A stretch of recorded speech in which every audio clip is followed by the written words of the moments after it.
매일 아침 하나님과 함께 누리는 하늘의 양식, 오늘 만나. 내가 이 모든 것들을 보고 해 아래에서 행하는 모든 일을 마음에 두고 살핀즉 사람이 사람을 주장하여 해롭게 하는 때가 있도다.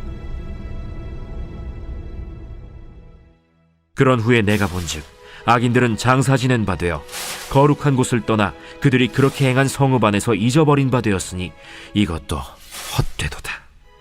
악한 일에 관한 징벌이 속히 실행되지 아니하므로 인생들이 악을 행하는 데에 마음이 담대하도다. 죄인은 100번이나 악을 행하고도 장수하거니와 또한 내가 아노니 하나님을 경외하여 그를 경외하는 자들은 잘 될 것이요 악인은 잘 되지 못하며 장수하지 못하고 그날이 그림자와 같으리니 이는 하나님을 경외하지 아니함이니라. 세상에서 행해지는 헛된 일이 있나니 곧 악인들의 행위에 따라 벌을 받는 의인들도 있고 의인들의 행위에 따라 상을 받는 악인들도 있다는 것이라. 내가 이르노니 이것도 헛되도다. 이에 내가 희락을 찬양하노니 이는 사람이 먹고 마시고 즐거워하는 것보다 더 나은 것이 해 아래에는 없음이라. 하나님이 사람을 해 아래에서 살게 하신 날 동안 수고하는 일 중에 그러한 일이 그와 함께 있을 것이니라. 내가 마음을 다하여 지혜를 알고자 하며 세상에서 행해지는 일을 보았는데 밤낮으로 자지 못하는 자도 있도다. 또 내가 하나님의 모든 행사를 살펴보니 해 아래에서 행해지는 일을 사람이 능히 알아낼 수 없도다.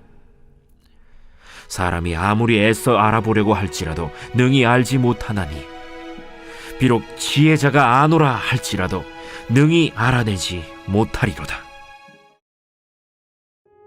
지혜를 통해서 인생의 참된 의미를 찾고자 했던 전도자에게 있어 걸림이 되는 문제가 있다면 바로 악에 관한 문제였어요. 우리도 세상을 살면서 이런 고민에 빠질 때가 있잖아요. 정말 못된 사람들인데 불의하는 방법으로 온갖 이득을 다 취하고 또 아무렇지 않게 죄를 범하면서 사람들 위해 군림하는 사람들을 볼 때 마음이 어려워집니다. 그런데 전도자도 마찬가지였습니다. 전도자는 과연 악인은 그에 합당한 심판을 받고 있는가라는 문제 때문에 아주 깊은 고민에 빠졌습니다. 살면서 경험하는 오늘의 현실과 하나님의 행하실 심판 사이에서 생기는 괴리감 때문입니다. 전도자는 악인이 이 땅에 살아있는 동안에 심판을 받지 않기 때문에 하나님을 두려워하지 않고 오히려 악을 더 많이 행하고 또 악을 행하는 그 마음이 더 담대해진다라고 11절에서 말씀합니다. 지혜자가 가진 믿음이 있다면 바로 이거죠. 하나님을 경외하는 의인은 반드시 잘 되고 하나님을 경외하지 않는 악인은 멸망한다는 것입니다. 이런 믿음은 공의로우신 하나님의 심판과 그 심판의 때를 기다리는 성도가 갖는 당연한 생각입니다. 하지만 12절에서 나온 것처럼 악인들이 100번이나 악을 행하지만 여전히 장수하는 모습을 보면서 악한 자들을 즉시 심판하실 것이라는 지혜자의 기대감은 심판의 지연과 심판의 부재로 인해 쉽게 실망하고 꺾이고 맙니다. 전도자는 하나님을 경외하고 경건하게 살았지만 당연히 악인이 받아야 할 것 같은 재앙을 당하는 의인이 있고 또 이 땅에서 온갖 악을 행하지만 의인이 받아야 할 것 같은 상을 받는 악인이 실제로 현실 속에서 있는 모습을 보고 과연 어떻게 살아가는 것이 진정 지혜롭게 살아갈 것인지에 대한 깊은 생각에 빠집니다. 그리고 15절에서 이렇게 이야기합니다. 내가 희락을 찬양하노니 이는 사람이 먹고 마시고 즐거워하는 것보다 더 나은 것이 해 아래에 없습니다. 힘든 인생을 살면서 많은 수고를 하면서 하루하루 참고 견디며 노력하며 살긴 하지만 그 결과가 어떠할지 아무도 장담할 수 없기 때문에 그 한날을 즐기고 만족하는 것이 최선이라는 뜻입니다. 여기서 지혜자가 내린 결론은 세상 사람들이 흥청망청 즐기면서 하루하루를 즐겁게 사는 것을 말하지 않습니다. 마치 미래에 대한 소망이 없으니 오늘 하루만 즐겁게 잘 살면 된다는 그런 의미도 전혀 아닙니다.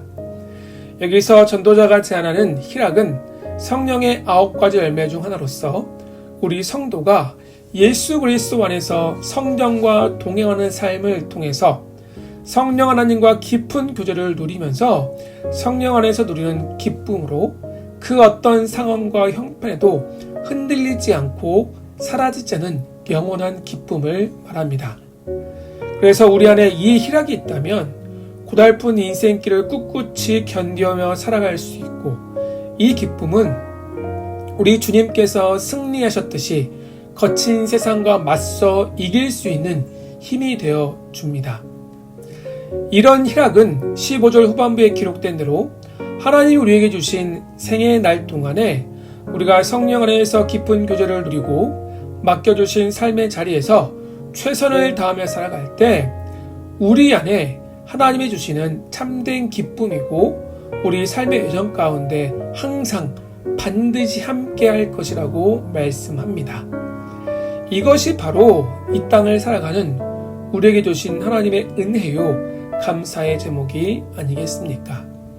그러므로 사랑하는 여러분, 오늘 하루 하나님이 우리에게 맡겨주신 삶의 현장에 찾아오셔서 우리와 함께 깊은 사귐을 나누고 우리와 친밀한 교제를 원하시는 성령 하나님의 음성에 더 귀를 기울입시다.